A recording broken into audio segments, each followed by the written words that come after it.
In medieval Latin, de Florilegium was a compilation of excerpts from other writings. The word is from the Latin flos and legere, literally a gathering of flowers, or collection of fine extracts from the body of a larger work. It was adapted from the Greek anthologia, anthology, with the same etymological meaning. Medieval usage. Medieval florilegia were systematic collections of extracts taken mainly from the writings of the Church Fathers from early Christian authors. Also pagan philosophers such as Aristotle, and sometimes classical writings. A prime example is the Manipulus Florum of Thomas of Ireland, which was completed at the beginning of the 14th century. The purpose was to take passages that illustrated certain topics, doctrines or themes. After the medieval period, the term was extended to apply to any miscellany or compilation of literary or scientific character. Flowers.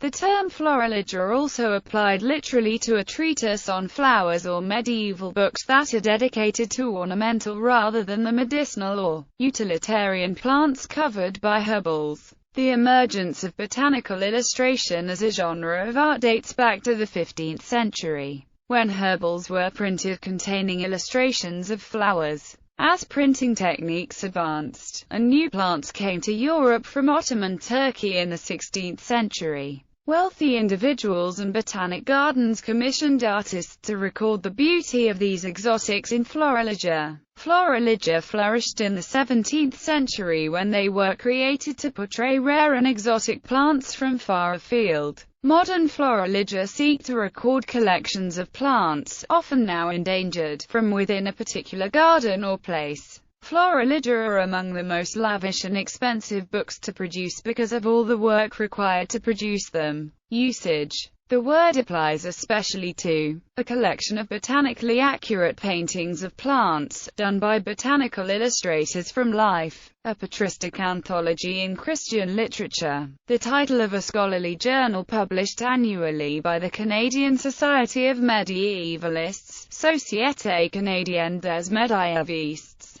The title of various literary anthologies, e.g., by Johannes Stobaeus. The title of certain collections of musical compositions, e.g., by Georg Muffat. Florilegium Societies. The Royal Botanic Gardens. Kew opened a new gallery in 2008 to display works of botanical illustration alongside pieces from the collection of Dr. Shirley Sherwood. The Shirley Sherwood Gallery was the first public gallery in the world dedicated to showing botanical art. Kew's archives contain 200,000 works of botanical art, including pieces by 18th and 19th century masters, along with works by contemporary artists. The Royal Botanic Gardens. Sydney formed a Florilegium Society to create a collection of paintings of the significant plants growing in the estates of the Royal Botanic Gardens, and a main trust. The Friends of the Royal Botanic Gardens. Melbourne created in 2001 a Florilegium of significant plants growing in the gardens. This 21st century Florilegium is held digitally and photographically. The original works are not kept. The Sheffield Botanical Gardens established a Florilegium Society which aims to produce and archive of botanical illustrations of the plants of Sheffield Botanical Gardens.